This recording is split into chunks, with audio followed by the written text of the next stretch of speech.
Become an advanced meditator, mastering clairsentience. So, what is clairsentience? It's the ability to feel in our body through the body intuition, right? So, if I'm on a healing session or a coaching session, well, if I ask through intention to feel an emotion of my client, or I feel the pain of my client, to give me information that I can transmit, right? I'm gonna feel it in my body. Then the moment that I received it, I need to acknowledge in my mind, okay, I received it. And then I acknowledge my mind, I don't need it anymore because I understood it. I let it go. Otherwise, I'm going to keep it and it's going to stay painful, right? So I don't want to keep the things of others. I just need to acknowledge, okay, I received it. Thank you for the message. And then I can give it back, right? Right away. Only through intention. So it's like a muscle, like our five senses. We just never really worked on it. So we have it, but we just need to build that muscle.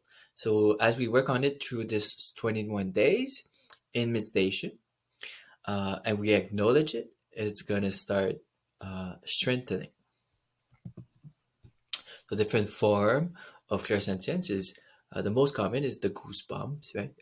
So I'm having a vision, maybe I'm in communication with a being, and I'm still in doubt. I'm still in my ego. I'm like, am I creating this? Yes or no? And then boom, there's goosebump coming as a confirmation. Or there can be like a third eye pulsation here. Third eye pulsation in meditation or in our day to day is a confirmation of what is happening now. I should bring close attention. There's a clear message coming from me, right? Or it's a confirmation that, oh, I'm not making this up. This is a download. It can be a pulsation in the heart or a sensation of an energy passing through the heart. Basically, also each of the chakras is gonna have those type of like sensation. It can be like ticklish sensation, and then the crown opening as we are receiving light, right? It's a confirmation. I feel that kind of like there's something opening here, and then it's like the sensation of like hands walking on top of my head. It's very itchy. There's another confirmation. The throat, right? I might start feeling like a little knot here, and then it's like, oh yeah, I need to speak it. I need to acknowledge it, and then I start speaking it, and then I'm gonna start coughing. Cough is a confirmation that okay, energy is being clear. I needed to express that. I needed to acknowledge that vision, right? Because it's not only speaking through verbally, through voice, through sound. It's also speaking through our thoughts, right? A gut intuition for the sacral, right? Maybe I have pain in my belly, meaning I'm not listening to my gut feeling of of a hell yes, I'm taking that decision, I'm excited, or is dating means no, right? Station means no, meaning I'm a station is like, oh, I don't know. So when I listen to my gut feeling, it's like right away. So those are all forms of clairsentience. The best way to practice clairsentience, in my understanding, my experience, is to do family constellation. On the show, the Goop Lab with Gwen Paltrow, there's one episode. I'm going to leave the link below this video about family constellation. Wonderful practice. If you have a chance to become a participant that is playing the role of a family member of that person that's being or receiving a constellation, you're going to be instantly feeling how this parent, how this family member is feeling in their body.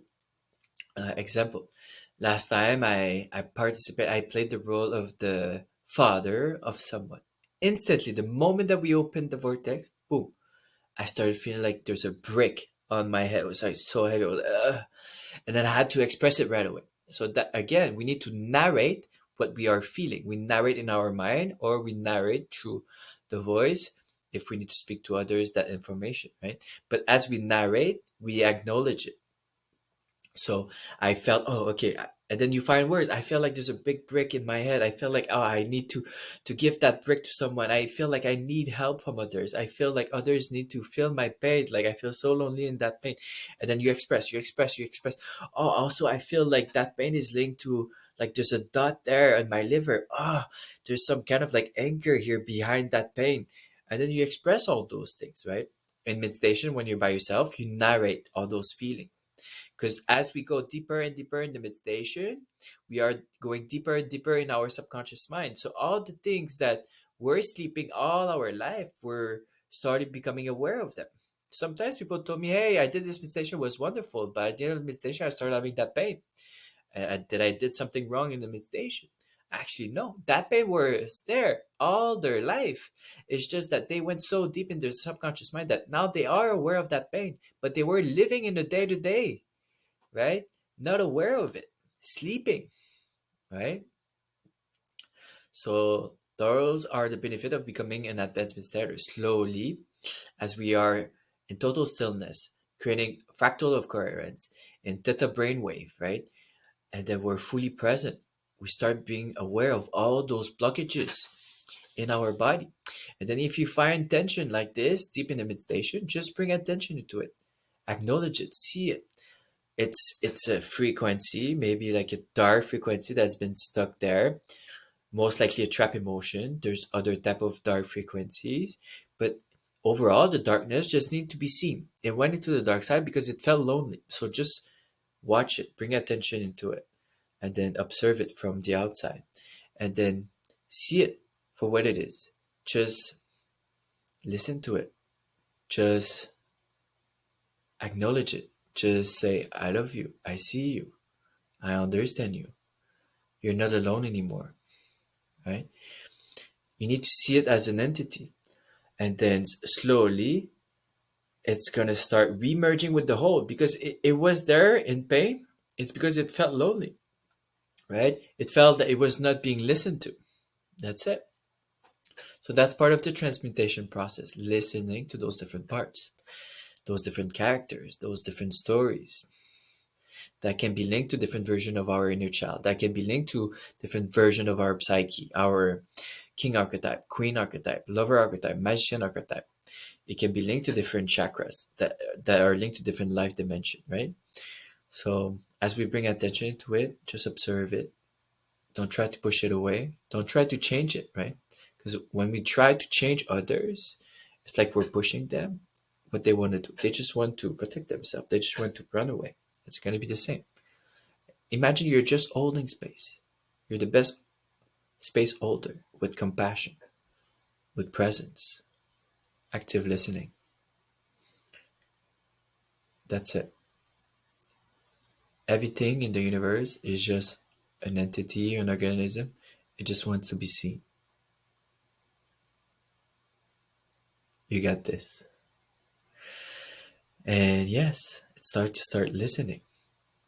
Thank you so much.